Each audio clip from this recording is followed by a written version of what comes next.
Cam Ward and the Tennessee Titans travel to Cleveland to take on Shedeur Sanders and the Cleveland Browns. My name's Tyler, here with my brother Ryan. We're going to break down this Week 14 matchup between the Titans and Browns and provide our predictions at the end. So be sure to stay tuned, leave a comment, and while you're at it, hit that subscribe button to get notified when new videos come out. We're trying to get to 10,000 subscribers by the end of the year. Let's see if we can make that possible. And Ryan, let's get into it here. So we Let's have do it. Cam Ward, the number 1 overall pick, and going up against Shedeur Sanders, someone who everybody thought should have been the number 2 overall pick. He ended up going, well, not number 2. But it's been neat seeing him start, though. It's just because of, one, the theatrics of everything that's happened this year, but see him get some reps in and kind of see what Cleveland's trying to be like. Cleveland's definitely probably going to be taking a quarterback at the beginning of this in 2026. And so that's what makes this ironic, is because Tennessee Titans have the number 1 overall pick again at this moment, but are loving it for draft picks and trading back because teams like Cleveland would want to trade up. Las Vegas, potentially even New Orleans. You see the Jets that are there too. Arizona also as well. Are teams all within the top 8 right now that potentially would trade up for a quarterback here. So this game is very unique from that perspective, because if Tennessee wins, they might fall all the way down to the 4th overall pick, actually taking away a lot of leverage, giving it to the New Orleans Saints if they lose to Tampa Bay. So while Cleveland, though, if you win, you can bump all the way up to close to the top 10. So it's a very unique situation here, and this team desperately does, like, they do need a quarterback as well too, right? So Ryan, I want to throw it over to you. What have been your overall thoughts on Shedeur and how the Browns are playing? Myles Garrett sack notice as well too. And on the flip side then too as well, I think one thing that's kind of going under the radar, I know his stats are not like that great because he plays on a horrible team, but Cam Ward's not playing bad. Like he is doing the Yeah. best he can Yeah. with the Tennessee Titans team. So to talk about the 2 rookie quarterbacks first, and I think we'll go into the matchup, and then we'll talk about a little bit about Myles Garrett. So Cam Ward, I actually have been relatively impressed with for what has been a really bad Titans team. I actually think his connection with Alec Eilmanor, Chimray DK, Mari DK. yeah, Chamari DK. I've heard it pronounced so many different ways on broadcast that it's like it totally I am never throw me off. incorrect with my pronunciations. Yeah. But I think those 2 rookies need to give Cam Ward a lot of credit for their success, just because his connection, his ability to put them, in the right spot, whether he's checking out of plays or kind of throwing them open. I think that that's been a really big part of this offense. And, Cam Ward as a prospect, I really liked, but I think watching him this season play, I think really kind of solidified, I think, a lot of what I believed in him, and that he could be a franchise quarterback at this level. I don't know that I love him going out to the podium and saying some of the things that he said this year.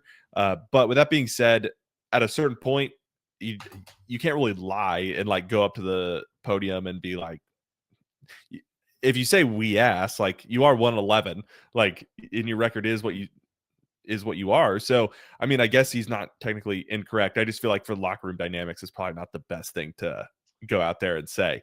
Yeah, he said that, and I think the coach got fired a couple weeks later. But I Yeah, also think that too, if he's saying that, feels confident saying that publicly, I'm sure there are other people saying it, fair. like in the locker room as well. Yeah, And and also the way the Titans are run, their owner and that ownership is yeah, definitely not great. I yeah. feel, especially too, if you go look at Mike Vrabel and how they handled that situation, and you're loving how they handle Oh, it. I love it. You Yeah. think the Titans are the best ownership in the land, and so, but yeah, it is what it is. I think the thing that's been impressed with me the most, and I mean, it's the team's still not great, but he's doing the best he can. But he's doing this now Yeah, without a head coach, so he's also really he's establishing habits now at this young age of like going and training and prepping, and you hear the stories about how he's the first one in, and that's where I think that's where where we're gonna see the success down the yeah, road when they go yeah, get another offensive coach to come in there. And so I think for Cleveland on the coaching search, it's interesting in the Kevin Stefanski era too, because he's kind of been dealt a horrible hand. Like, they found a diamond in the rough in Baker Mayfield and then traded him away after one bad season where he he was played with. first overall. I don't know if I'd call him a diamond in the rough.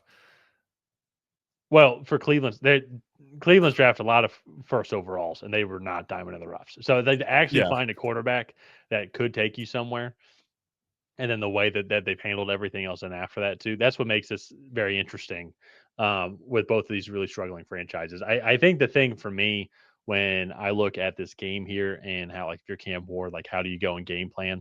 How do you go and game plan against Myles Garrett, who's having an epic season, 19 sacks so far, uh, 4 away from the record. It's very possible he gets 4 sacks in this game alone. How many sacks have the Tennessee Titans given up now? A lot. And that to me, I think is the where I was going to 48. go. They are the worst. They allow the most Oh sacks. my gosh, this is going to be Yeah. so bad. Yeah, he could do it in this game. But for me, I think especially you look the Titans organization as a whole has really struggled. But I think you go back and you look at the draft from 2 years ago, they draft JC Latham 6th overall, and just how bad he has been for this team. And I think that that's something that's really hard to recover from. You look at, they went out, they signed Dan Moore Jr. to a very pricey contract in this past offseason. And I just think that they're scrambling to get that offensive line usable at this point in front of Cam Ward. And for me, I just like that JC Latham pick looks really bad right now, especially when you look at like Rome Odunze was taken after him. Other tackles were taken at certain points in the draft. So like overall, I just think the Titans are really struggling. In Cleveland, talk a little bit about Shedeur. He's had some good moments, but at the same time, I still feel like there's some reasons for concern. I still feel like he's a little slow to process things at times. He's also a rookie in his second start, so I'm not trying to be like super hard on him. I think his release is still a little bit slow, and he still tries to scramble out the back of the pocket, which I know sometimes like when the middle of the pocket just like the guards or center like lose quickly one-on-one, you don't really have a choice. But I would like to see him just dirt balls a little bit more, or just try to throw them away. And like there's still just a few things that I like concern me a little bit about his long-term success as like a franchise quarterback. But I do think like at worst he would be a good backup to have, because I think he could come in and like run an offense and do that. I just don't know high end what he's fully capable of. Well, and that's what we're still trying to uncover here. And Yeah. I think I agree. The thing I noticed the most, though, is him trying to escape out of the back of the pocket, Yeah. which you could do that in college, and you're just not able to do that here in the NFL. And I think that's something that he'll just keep on learning. It's really tough, I think, for even Shedeur or Dylan Gabriel also to get a kind of good read on them. Even though Dylan Gabriel is definitely, I still think, like, the weaker of the quarterbacks. He's just maybe a little Yeah. bit more consistent overall. But it's hard to judge these rookie quarterbacks on Cleveland.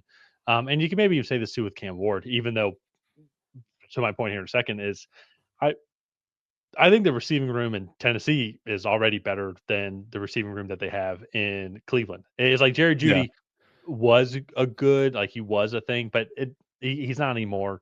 If he was as good as he thinks he was, or as good as he was, then they could lean. Dylan Gabriel could lean on him more. Shedeur Sanders could lean on him more, and they're just not really able to do that. It's still a lot of checkdowns.